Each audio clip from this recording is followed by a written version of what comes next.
नमस्कार, डेली 24 भारत देख रहे हैं आप। मैं हूं आपके साथ साहिल धुलिया। तो हमारी इस खास पेशकश में आप सभी का स्वागत है। दिल्ली के जनकपुरी में बाइक समेत गड्ढे में गिरने से युवक की मौत मामले में दिल्ली पुलिस ने पहली गिरफ्तारी कर ली है। पुलिस ने कमल ध्यानी की मौत के मामले में सब कॉन्ट्रैक्टर राजेश प्रजापति को गिरफ्तार कर लिया है। साथ ही इस मामले में एफआईआर भी दर्ज कर ली गई है। दिल्ली पुलिस ने बताया कि जनकपुरी हादसे मामले में सब कॉन्ट्रैक्टर राजेश प्रजापति को गिरफ्तार किया गया है। उस पर गैर इरादतन हत्या का मुकदमा दर्ज किया गया है। पुलिस ने इस मामले में एफआईआर भी दर्ज की है। पुलिस ने कमल की मौत के मामले में ठेकेदार और दिल्ली जल बोर्ड के अधिकारियों के खिलाफ गैर इरादतन हत्या का मामला दर्ज किया है। पुलिस ने एफआईआर में कहा है कि यह गड्ढा दिल्ली जल बोर्ड और उसके ठेकेदार की तरफ से आंध्र स्कूल के पास प्रोफेसर जोगिंदर सिंह मार्ग पर खोदा गया था। गड्ढा खुला छोड़ दिया गया और वहां सड़क उपयोगकर्ताओं के लिए कोई चेतावनी संकेत नहीं लगाए गए थे। प्राथमिकी में कहा गया है कि सड़क के बीचों बीच गड्ढा खोदे जाने के बावजूद वहां ना तो कोई अवरोधक लगाया गया, ना ही कोई चेतावनी चिन्ह और ना ही कोई सुरक्षा गार्ड तैनात था। पुलिस ने कहा कि दुर्घटना के बाद किए गए मौके के निरीक्षण से पता चला कि संबंधित अधिकारियों को खुदाई के काम की जानकारी थी, लेकिन वो बुनियादी सुरक्षा उपाय सुनिश्चित करने में नाकाम रहे। एफआईआर में कहा गया है कि घटनास्थल के निरीक्षण से स्पष्ट रूप से पता चलता है कि गड्ढे को बिना किसी सुरक्षा उपाय के खुला छोड़ दिया गया था, जिससे यात्रियों के लिए गंभीर खतरा पैदा हो गया था। तो जनकपुरी में हुई घटना को लेकर सरकार ने एक उच्च स्तरीय जांच कमेटी का गठन भी किया है। कैबिनेट मंत्री प्रवेश वर्मा ने बताया कि नागरिकों की सुरक्षा से कोई समझौता नहीं किया जाएगा, जवाबदेही तय की जाएगी और ऐसी घटनाओं को दोबारा नहीं होने दिया जाएगा। फिलहाल 3 अधिकारियों को सस्पेंड कर दिया गया है। बता दें कि पश्चिमी दिल्ली के जनकपुरी में जोगिंदर सिंह मार्ग पर एक गड्ढे में गिरने से कथित तौर पर एक बाइक सवार की मौत हो गई थी। बताया गया कि यह घटना गुरुवार देर रात हुई, जब वो अपनी मोटरसाइकिल चला रहा था। मृतक का शव और उसकी मोटरसाइकिल 20 फुट गहरे गड्ढे में मिले। बाइक सवार व्यक्ति एक निजी बैंक में काम करता था। वहीं विपक्ष की तरफ से भारतीय जनता पार्टी पर तमाम तरीके के आरोप इस घटना के बाद लगाए जा रहे हैं। आम आदमी पार्टी की तरफ से सौरभ भारद्वाज और अरविंद केजरीवाल ने भारतीय जनता पार्टी को आड़े हाथों लिया। उन्होंने कहा कि भारतीय जनता पार्टी में नोएडा की घटना से कोई सबक नहीं लिया और आए दिन इस तरीके से युवाओं की बलि चढ़ रही है। दूसरी तरफ अरविंद केजरीवाल ने इस पूरे प्रकरण को हत्या करार दिया। तो बड़ी खबर आपको बता रहे हैं, जनकपुरी हादसे में बड़ा एक्शन देखने को मिला है। और इसी खबर पर ज्यादा चर्चा के लिए कुछ खास मेहमान हमारे साथ जुड़ेंगे। फिलहाल हमारे साथ भारतीय जनता पार्टी से नेता हैं आलोक वत्स जी, वो हमारे साथ जुड़ गए। आलोक जी, बहुत स्वागत है आपका। धन्यवाद। आलोक जी, एक घटना घटित होती है और लापरवाही उजागर होती है, उसके बाद तरह तरह के आरोप भारतीय जनता पार्टी पर लगते हुए नजर आ रहे हैं। आम आदमी पार्टी बहुत ज्यादा हमलावर है, लगातार ये कह रही है कि पहले नोएडा में एक घटना घटित हुई जहां पर एक युवक की मौत हो गई, उससे भी भारतीय जनता पार्टी ने कोई सबक नहीं लिया। अब दिल्ली में एक 25 वर्षीय इस युवक की मौत हुई है और इसका जिम्मेदार और कोई नहीं, सिर्फ और सिर्फ भारतीय जनता पार्टी है, क्योंकि लापरवाहियों पर किसी तरह का कोई अंकुश नहीं लगाया जा रहा। क्या कहेंगे सर? देखिए साहिल जी, मैं इस बात को पूर्णतया मानता हूं जी कि इसमें भूल हुई है, चूक हुई है, लापरवाही हुई है, अनदेखी हुई है। लेकिन हम इस पर हाथ धर के नहीं बैठे हुए हैं जी। हमने कंसर्न इंजीनियर्स को निलंबित किया है, एफआईआर दर्ज कराई है और जो राजेश प्रजापति ठेकेदार है उसको गिरफ्तार भी कर लिया है और यह आश्वासन दिया है प्रवेश वर्मा जी ने कि आइंदा ऐसा घटना हम कहीं भी घटित नहीं होने देंगे। लेकिन यही है कि ये हुआ क्यों? ये लापरवाही जो कंसर्न इंजीनियर थे और जो ठेकेदार था, 20 फुट का गड्ढा खोद के, ना वहां पर कोई साइन था, ना वहां कोई पुलिस की तैनाती थी, ना वहां पर कोई घेराबंदी थी। ये साक्षात मौत को दावत देने वाला गड्ढा था। इसके लिए जो भी संबंधित लोग हैं जिनके लापरवाही से यह हुआ है, उन पे से कड़ी कार्रवाई होगी। लेकिन आलोक जी, आम आदमी पार्टी की तरफ से लगातार ये कहा जा रहा है कि हर बार कार्रवाई का आश्वासन दिया जाता है, 1-2 गिरफ्तारी कर ली जाती है, लेकिन वही ढाक के 3 पात वाली बात है कि आज एक जगह पर किसी युवक की मौत होती है, फिर अगले दिन कोई और खबर निकलकर सामने आती है, फिर उसके अगले दिन कुछ और खबर निकलकर सामने आती है। यानी पूरी की पूरी जो कार्य प्रणाली है उस पर ही आम आदमी पार्टी निशाना साध रही है। अरविंद केजरीवाल ने तो इसे भारतीय जनता पार्टी की तरफ से की गई हत्या तक करार दे दिया। देखिए, स्वाभाविक है जब ऐसी घटनाएं होंगी तो विपक्ष को कहने का मौका मिल जाएगा जी। लेकिन अफसरशाही अभी भी थोड़ी निरंकुश है, ये मैं मानता हूं, लेकिन इनके ऊपर अब कड़ा शिकंजा कसा जाएगा और इनको किसी तरीके से इसमें ऊपर नीचे नहीं करने दिया जाएगा। इसका मैं आपको गारंटी देता हूं कि इनके लापरवाही से, इनके ढीलापन से उस युवक की मौत हुई है। मैं इस बात को पूर्णतया मानने को तैयार हूं कि अफसरशाही अभी भी पूरी तरीके से शिकंजे में नहीं है, इन पर और सख्त कार्रवाई करने की जरूरत है। ठीक है, यानी कि आपको लगता है कि और हम करेंगे हाँ। और हम करेंगे इनके ऊपर कार्रवाई। अन्य संबंधित डिपार्टमेंट में भी जहां ऐसे लोग हैं उन पर भी कार्रवाई सुनिश्चित करेंगे। अच्छा आलोक जी, जो ये घटना घटित हुई है और इससे पहले भी अगर नोएडा की घटना का जिक्र मैं करूं, क्योंकि नोएडा में भी जो घटना घटित हुई थी उसमें भी कहीं ना कहीं एक लापरवाही उजागर हुई और उसमें भी बार बार सवाल यही उठ रहे थे कि क्या जो जिम्मेदार हैं उनके खिलाफ किसी तरह का कोई कड़ा एक्शन यहां पर लिया जाएगा। जांच कमेटी का गठन वहां पर भी हुआ, उसके बाद ये जो दिल्ली में घटना घटित हुई है उस पर भी एक जांच कमेटी का गठन यहां पर किया गया है। लेकिन क्या सिर्फ जांच बिठा देने से इस तरीके की घटनाओं की पुनरावृत्ति यहां पर रुक पाएगी या इसका कोई और समाधान निकालने की जरूरत है? देखिए साहिल जी, लोकतांत्रिक देश है जी। यहाँ पर इसी तरीके की परंपराएं सेट होती हैं कि उसकी जांच की जाती है, जांच में जो दोषी पाए जाते हैं उन पर कार्रवाई होती है। और अब तो इस केस में प्रवेश वर्मा मंत्री ने खुद संज्ञान लेते हुए कहा है, उनका स्टेटमेंट और रिकॉर्ड है कि इस चीज की हम पुनरावृत्ति दिल्ली में नहीं होने देंगे। तो इस बात को भी ध्यान में रखना चाहिए कि जब उनके द्वारा इस तरीके का स्टेटमेंट आया है तो पूरी तरह से सजग होकर वो जहां कहीं भी ऐसे गड्ढे पाए जाएंगे उस पर तुरंत कार्रवाई करेंगे और ये घटना दोबारा नहीं हो, रिपीट नहीं हो, किसी और निर्दोष की जान नहीं जाए, इसके लिए पूरी सजगता से कार्रवाई करेंगे। पानी देना पॉसिबल। ठीक, आलोक जी, कार्रवाई की बात आपने यहाँ पर कही और लगातार भारतीय जनता पार्टी के तमाम जो बड़े नेता हैं वो भी यही कहते हुए नजर आ रहे हैं कि इस पूरे मामले में सख्त से सख्त कार्रवाई होगी और जो भी जिम्मेदार होगा उसको भुगतना पड़ेगा। लेकिन सवाल यहाँ पर एक और खड़ा होता है और वो सवाल खड़ा होता है पुलिस की कार्यप्रणाली पर, क्योंकि जो इस युवक के माता पिता थे, जो उसके परिजन थे, उन्होंने ये गंभीर आरोप पुलिस प्रशासन पर भी लगाए कि वो बार बार मदद की गुहार लगाते रहे लेकिन उन्हें जो मदद मुहैया कराई जानी चाहिए थी वो नहीं कराई गई। उन्होंने कहा कि वो कई थानों के चक्कर रात भर काटते रहे। 6 थानों में जाने के बाद जब 7वें थाने में वो पहुंचे तो वहां पर तो पुलिस अधिकारियों की तरफ से ये तक कह दिया गया कि इस तरीके की लापता की शिकायतें रोज आती हैं, इस तरीके से युवक रोज लापता होते हैं, तो क्या क्या कार्रवाई करें। यानी जो मदद उन्हें मिलनी चाहिए थी वो नहीं मिली और अगर समय रहते मदद मिल जाती तो हो सकता था कि इस युवक की जान बचाई जा सकती थी।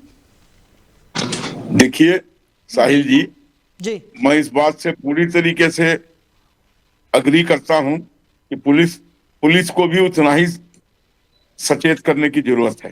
जब ये महिला और उसके पिता 7 थानों के चक्कर काटते रहे और जिस लापरवाही से इनके साथ पेश आया गया, पुलिस भी संदेह के घेरे में है, पुलिस भी अपनी अक्षमता प्रदर्शित कर रही है। पुलिस को भी इसी तरीके से टाइट करने की आवश्यकता है और हम करेंगे, हम उनको छोड़ेंगे नहीं। जो भी संबंधित थाने में ये गई हैं और जहां उनके साथ इस तरीके से बर्ताव किया गया है लापरवाही का, हम उनकी भी जांच करेंगे और उनको भी हम सख्त से सख्त कार्रवाई उनके ऊपर भी करेंगे। जी ठीक है, बिल्कुल आलोक जी, क्योंकि हम पहले भी कई बार चर्चा कर चुके हैं और आप बेबाकी से अपनी बात यहाँ पर रखते हैं और आपने जिस तरीके से कहा है कि कार्रवाई यहाँ पर की जाएगी, हम भी यही आशा करते हैं कि जो भी दोषी है उनके खिलाफ सख्त से सख्त कार्रवाई यहाँ पर हो और एक नज़ीर यहाँ पर कायम हो ताकि आने वाले समय में इस तरीके की घटनाओं की पुनरावृत्ति ना हो।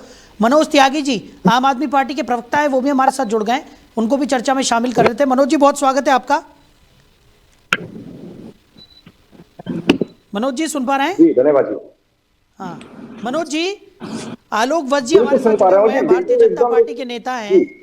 लेकिन सवाल यहाँ पर यह है कि अब सरकार की तरफ से लगातार ये कहा जा रहा है कि इस पूरे मामले में, इस पूरे प्रकरण में जो जरूरी कार्रवाई होगी वो जरूर यहाँ पर की जाएगी और दोषियों को बख्शा नहीं जाएगा। लेकिन उसके बावजूद आम आदमी पार्टी लगातार भारतीय जनता पार्टी पर हमलावर है। देखिए ऐसा है, इसमें अकाउंटेबिलिटी ये फिक्स होनी चाहिए। सबसे पहले तो इसमें अपनी जिम्मेदारी से, जहां तक मुझे लगता है भारतीय जनता पार्टी पल्ला झाड़ना बहुत अच्छे से जानती है कि संयुक्त जांच समिति बना दी, उसमें जो संविदा पे लगे हुए कर्मचारी होते हैं उनको ही निलंबित कर दिया जाता है। अरे आप अपनी जिम्मेदारी से क्यों विमुख हो रहे हैं? ये एक नोएडा सेक्टर 150 की घटना की पुनरावृत्ति हुई है। उत्तर प्रदेश के ग्रेटर नोएडा, जहां से भारी राजस्व जहां से जाता है, वहां पर उत्तर प्रदेश में भारतीय जनता पार्टी की सरकार है। लेकिन आप देखिए वहां पे कितनी हृदय विदारक घटना हुई। इस घटना से भी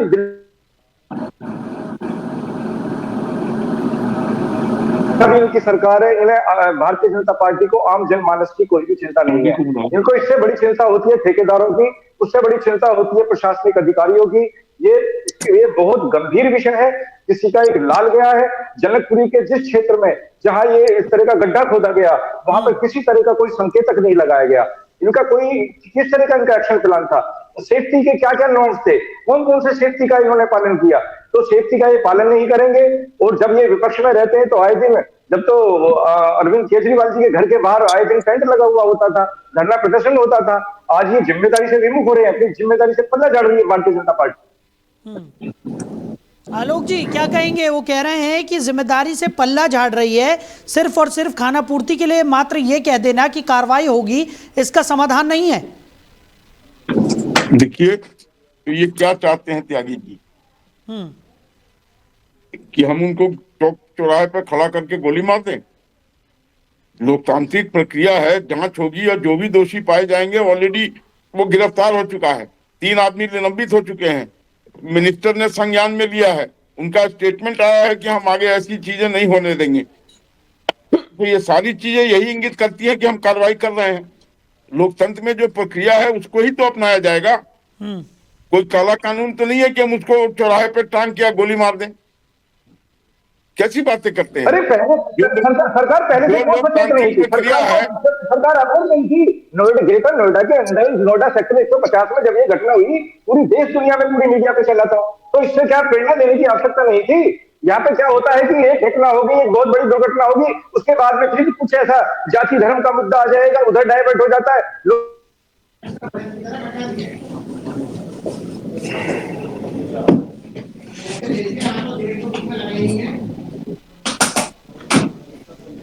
आलोक जी क्या कहेंगे? वो तो ये कह रहे हैं कि नोएडा 150 में जिस तरीके की घटना हुई, उससे सरकार को पहले ही सबक ले लेना चाहिए था।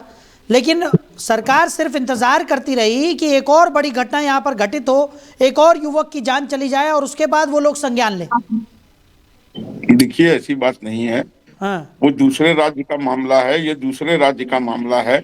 वहां पर भी एसआई की गठन हुई, उसकी जांच की रिपोर्ट आ गई है, उसके तहत कार्रवाई की जा रही है। ये इनके संज्ञान में नहीं है। जो भी संबंधित लोग दोषी पाए गए हैं सबके ऊपर कार्रवाई हो चुकी है और ये कह रहे कुछ नहीं किया। अब यहाँ भी जो भी दोषी पाए जाएंगे, प्रथम दृष्टया जो लोग इसमें दोषी पाए गए थे उनको निलंबित किया गया है और जो ठेकेदार था जिसने लापरवाही बरती वो गिरफ्तार हो चुका है। प्रक्रियाएं यहाँ भी चल रही हैं। कहाँ प्रक्रिया ठंडी पड़ी हुई है? ठीक है, हादसा हुआ, मैं मानता हूं गलती है, पुलिस की गलती है, प्रशासन की गलती है, मैं इस बात को स्वीकार कर रहा हूं। अगर ये सचेत होते, वहां पर बैरिकेटिंग लगाते, वहां पर नाइट विजन का चिन्ह लगाते कि यहाँ इधर से जाना मना है, तो शायद ऐसी चीजें नहीं होती। मैं इस बात को स्वीकार रहा हूं। लेकिन दोषी तो अधिकारी है ना, दोषी ठेकेदार है ना। इसमें भारतीय जनता पार्टी ने जाके गड्ढा थोड़ी खोद दिया है। वहां पे जो संबंधित अधिकारी हैं जिन्होंने लापरवाही बरती, हम उनके ऊपर कार्रवाई कर रहे हैं। कहाँ हाथ पे हाथ धर के बैठे हुए हैं? मनोज जी क्या कहेंगे? जिस तरीके से उनका कहना है कि कार्रवाई यहाँ पर की जा रही है, लेकिन यहाँ पर उसके बावजूद राजनीति करना तो सही नहीं है। इस तरीके के मामलों में भारतीय जनता पार्टी की सरकार है ये माना, लेकिन अधिकारी जो लापरवाही बरत रहे हैं उन पर कार्रवाई यहाँ पर सरकार की तरफ से की जा रही है, फिर किस बात का हो हल्ला? ये 25,000 दुर्घटना होती ही नहीं अगर पहले से ही वहां पर सेफ्टी के तमाम इंतजाम किए जाते। लेकिन इंतजाम क्यों किए जाते? ये तो भारतीय जनता पार्टी की सरकार है कि नदी के घाट पर भी घर सियासी लोग बस जाए तो सूखे हुए होठ पानी की बूंदों को तरस जाए, और गनीमत है ये मौसम पर हुकूमत कर नहीं सकते वरना सारे बादल इनके खेतों में बरस जाए। तो ये नोएडा की इतनी बड़ी घटना हो गई, उससे भी ये अवेयर नहीं हुए, और अभी भी कहीं ना कहीं हमारे भाजपा के मित्र इससे किनारा करते हुए दिख रहे हैं। हम ये नहीं कह रहे कि जो संविधान के तहत संवैधानिक प्रक्रिया के तहत होता है, लोकतंत्र में कोई भी सरकार हो तो सरकार उसी तरह से चलना चाहिए। वही आप ही लोग थे जब हमारे अच्छे कामों में भी अड़ंगा अटकाते थे। सरकार की जन उपयोगी जो फाइलें जो महीनों महीनों तक पड़ी रहती थी, एलजी हाउस तक में जाके हमारे पार्टी के शीर्ष नेतृत्व को वहां धरना प्रदर्शन में बैठना पड़ा। तो आम जनमानस की चिंता नहीं होती, उन प्रशासनिक अधिकारियों की चिंता होती है, इन ठेकेदारों की चिंता होती है कि कहीं ना कहीं अगर इन्होंने सेफ्टी नॉर्म्स अपनाए होते और सरकार नोएडा की घटना को लेकर अवेयर होती तो इस तरह की नोएडा के सेक्टर 150 वाली घटना की पुनरावृत्ति दिल्ली के जनकपुरी के अंदर नहीं गई होती और वहां किसी का लाल नहीं खोया होता। ये बहुत गंभीर विषय, राजनीति का विषय नहीं है, ये हृदय विदारक घटना है। किसी का एक बच्चा गया है वहां पे, किसी की एक दुनिया उजड़ी है वहां पर, तो इसमें हम राजनीति करने नहीं आए, हम तो सरकार को अवेयर करने आए। जो सरकार में गंदी ढहरी सरकार बैठी हुई है उसको हम अवेयर करने आए। और जल मंत्री प्रवेश वर्मा जी को तो त्याग पत्र देना चाहिए नैतिक जिम्मेदारी लेते हुए, जैसे पूर्व में भी उनके वरिष्ठ नेता करते आए हैं। अपने कम से कम अपने वरिष्ठ नेताओं से ये अवेयर।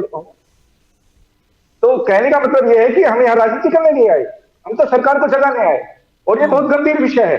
भविष्य में भी इस प्रकार की घटनाओं की पुनरावृत्ति न हो तो भारतीय जनता पार्टी की सरकार का इसका क्या एक्शन प्लान है?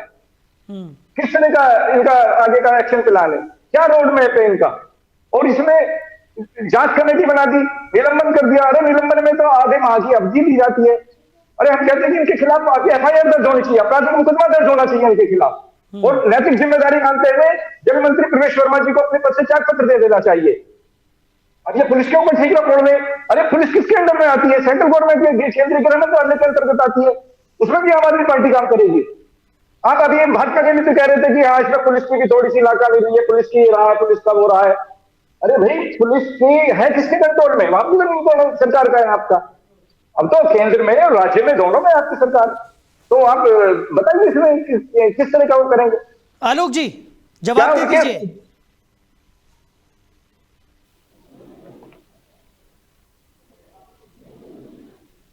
मैं आदरणीय मनोज त्यागी जी से पूछना चाहता हूं कि जितने हादसे केजरीवाल जी के समय में हुए थे, क्या उस सब में उन्होंने त्याग पत्र दे दिया था?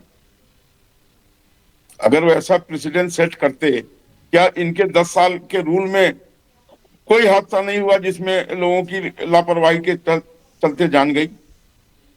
क्या तो सर क्या हादसों की प्रतिस्पर्धा हो रही है यहाँ पर? बीच में हादसों की प्रतिस्पर्धा है, हादसों का कंपटीशन है क्या? हादसा कहकर नहीं होते, ये हम भी मानते हैं, ये प्राकृतिक आपदाएं होती है। आप बीच में मत बोलिए, आप बीच में मत बोलिए। आप बोल रहे थे तो मैं आपको ध्यानपूर्वक सुन रहा था। आपसे मेरा अनुरोध है जब मैं भी बोलूं तो उसको ध्यानपूर्वक सुनिए। आप अपने टर्न में जितना आप मुझसे पूछ रहे सवाल आपको अपनी सरकार से पूछना चाहिए। आप हाँ या ना में जवाब दीजिए। आप हाँ या ना में आप हाँ या ना में जवाब दीजिए। क्या उन्होंने कोई भी हादसे पर उन्होंने त्याग पत्र दे दिया था जो आप प्रवेश वर्मा का त्याग पत्र मांग रहे हैं? हमने त्वरित कार्रवाई करते हुए निलंबन किया, एफआईआर किया, उसको कस्टडी में लिया, सारी काम किए। हाउस पे चल रही थी, उसके बावजूद भी जितना सरकार के नियंत्रण में था किया। और रही बात हादसों की, सरकारी विफलता से कोई भी इस तरह का हादसा नहीं हुआ, सरकारी विफलताओं से कहीं नहीं हुआ। रही बात ये आप यमुना का जल स्तर की बात करें तो प्राकृतिक आपदाओं पर तो किसी का नियंत्रण नहीं, लेकिन इस तरह की जो घटनाएं होती हैं जहां जल निगम की घोर लापरवाही है, यहाँ जल मंत्री को अपना नैतिकता के आधार पर त्याग पत्र दे देना चाहिए था। उसके बाद जॉइंट एक निगरानी कमेटी बनती, उसके बाद एक जांच समिति बनती। तो ये आप ऐसा ना कहें कि भाई उसमें क्या हुआ क्या नहीं हुआ, वो आपको भी पता है, हमको भी पता है, जनता जानती है। ठीक है, मनोज जी जवाब ले लेते हैं जल्दी से, समय कम है। ठीक है आलोक जी बोलिए जल्दी। इसका जवाब दीजिए आप। देखिए आपने दिल्ली को बिल्कुल नरकीय स्थिति में डाल दिया। अरे आप अभी भी इस पे राजनीति वाली बात करते हो, हमें तो बड़ी पीड़ा होती है, बड़ा दुख होता है जब कोई कहता है कि आम आदमी पार्टी इस पे राजनीति कर ली है। आम आदमी पार्टी का जन्म राजनीति का नहीं हुआ। आम आदमी पार्टी ठीक है मनोज जी जवाब ले लेते हैं, समय हमारे पास कम है, कुछ निष्कर्ष तो निकले। ठीक है मनोज जी, कितनी बाधित किया गया है, जन उपयोगी सेवाओं में भी कितना बाधित किया गया है। ठीक है आलोक जी जल्दी जवाब दे दीजिए, समय कम है। संविधान पे पूरा भरोसा है और अपनी दिल्ली की जनता पे पूरा भरोसा है हमको। देखिए त्यागी जी अपने मुंह मियां मिट्ठू बन रहे हैं। अगर ये सारी चीजें सही कर रहे थे तो जनता ने इनको पदच्युत क्यों कर दिया, क्यों इनको सत्ता से हटा दिया? और इनके कितने मंत्री जेल गए थे? अभी तक भारतीय जनता पार्टी का कोई मंत्री जेल गया है? कोई इस तरीके की हादसा किया है? इनके डिप्टी चीफ मिनिस्टर, इनके चीफ मिनिस्टर, इनके हेल्थ मिनिस्टर सारे जेल काट के आ चुके हैं और ये बात कर रहे हैं शुचिता की, संस्कार की। अरे भारतीय जनता पार्टी ने जिस तरीके से दिल्ली को उठाने का काम किया है वो आप कभी सोच भी नहीं सकते थे, वो आप अपने सपने में भी नहीं सोच सकते थे। हमारे नेताओं को फंसा गया, मैंने कहा ना षड्यंत्रों के तहत हमारे नेताओं को फंसाया गया, लेकिन हम अपनी न्याय व्यवस्था पे भरोसा है और न्याय व्यवस्था में आपने देख लिया होगा किस तरह हमारे नेताओं को क्लीन चिट मिल रही है। और रही बात जनता के वोट की, जनता का वोट तो जिस तरह से तुमने लिया है तो पूरी देश ने देखा है, पूरी दुनिया देख रही है, तमाम राज्यों में देख रही है, लेकिन देखिएगा आने वाले समय में जनता ही इसका जवाब देगी। जिस जनता के लिए आप बड़े उसके साथ कह रहे हैं, किसी जनता ने हमें प्रदर्शित नहीं किया, जनता का जनादेश और आशीर्वाद हमें मिला, लेकिन वो किस तरह से सरकारी मशीन और केंद्र सरकार ने किस तरह से वहां पे किस तरह से मतदाता सूची से नाम उड़ा दिए गए या किस तरह से अब हो रहा है, तो जनता तो बहुत समझदार है, जनता सब समझ रही है। जनता आज कहीं ना कहीं जिन्होंने गलती से वोट दे ही दिया वो भी इस चीज का पश्चाताप कर रहे हैं कि बहुत बड़ी गलती हुआ है भारतीय जनता पार्टी को बैठाकर। और आप कहते हैं कि नेता जेल में गए, वो जेल में जाना ना वो पूरी जनता को पता है, सबको पता है किस तरह से जेल में गए और इस तरह से मनोज जी मुद्दे पर रहते हैं, थोड़ा सा समय दे दीजिए सर, क्योंकि इस तरीके से चर्चा आगे नहीं बढ़ पाएगी और कोई निष्कर्ष नहीं निकलेगा। आरोप प्रत्यारोप तो लगातार रहते ही है, लेकिन कम से कम कुछ निष्कर्ष तो निकले चर्चा का। आलोक जी जल्दी से अपनी बात खत्म कीजिए सर, समय कम है हमारे पास। देखिए सबसे पहली बात तो इनको सिखाइए कि डिबेट कैसे किया जाता है। ये बार बार अपनी ही बातें बोले जा रहे हैं, दूसरे की बात सुनने को तैयार नहीं है। अरे जनता का क्या बात कर रहे हैं? जनता का आशीर्वाद पूरे देश में हमको प्राप्त है, हम 22 राज्यों में हैं, आप हैं क्या हमारे मुकाबले? एक बूंद भी नहीं है सागर में हमारे। और बात फिर ये बोल रहे हैं बीच में हम सारी कार्रवाई कर रहे हैं और जो भी इस गड्ढे में युवक की मौत हुई है हम उसका पूरा उसके साथ न्याय करेंगे, इसके लिए आप निश्चिंत रहिए। सारी कार्रवाइयां हो रही है जो लोकतांत्रिक तरीके से होनी चाहिए। और बात कर रहे हैं आप, अभी आपको बहुत बरसों लगेंगे दोबारा सत्ता में आने के लिए, घूमते रहिए रोड पर। ये अहंकार आपके केजरीवाल जी ज्यादा टाइम पंजाब में बिता रहे हैं, उनको सुख सुविधा चाहिए जिससे वो वंचित हो गए हैं दिल्ली में। जब पंजाब में सरकार हमारी तो वहां की जनता के हितों को भी तो देखना है। तो वहाँ चीफ मिनिस्टर किस लिए है? वहाँ का चीफ मिनिस्टर किस लिए है? उसको क्या जरूरत है केजरीवाल की? तो क्या Bharatiya Janata party chief minister किस लिए है? उसको क्या जरूरत है केजरीवाल जी की? आप इससे बात कीजिए, आप मुद्दे पे ही बात कर रहा हूँ। जो भी लोकतांत्रिक प्रक्रिया में कार्रवाई हो सकती थी वो सारी कार्रवाई हमने त्वरित ढंग से किया है और आगे उसका निष्कर्ष भी लेके आएंगे, निश्चिंत रहिए। जितनी कार्रवाई होनी थी सारी हो रही है, हम उसको बख्शेंगे नहीं जो भी दोषी हैं इस मामले में। चलिए ठीक है मनोज जी, आलोक जी, क्योंकि समय की कमी है हमें इस चर्चा को यही विराम देना होगा। आप दोनों ही मेहमान हमारे साथ जुड़े और अपना कीमती समय हमारे साथ साझा किया, इसके लिए आप दोनों का ही बहुत शुक्रिया।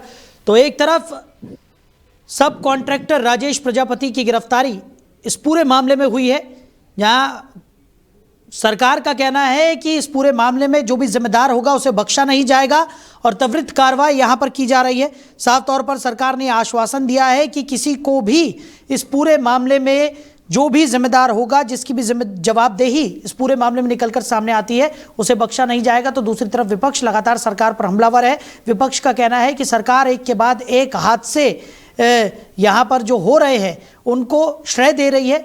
किसी तरह की कोई बड़ी कार्रवाई यहाँ पर नहीं होती है जिसका खामियाजा लोगों को अपनी जान गंवाकर यहाँ पर भुगतना पड़ रहा है। ऐसे में विपक्ष लगातार सरकार पर हमलावर है, लेकिन सरकार का कहना है कि तमाम तरीके की कार्रवाई जारी है और आगे इस तरीके की पुनरावृत्ति ना हो, इसको लेकर तमाम व्यापक कदम भी सरकार की तरफ से उठाए जा रहे हैं।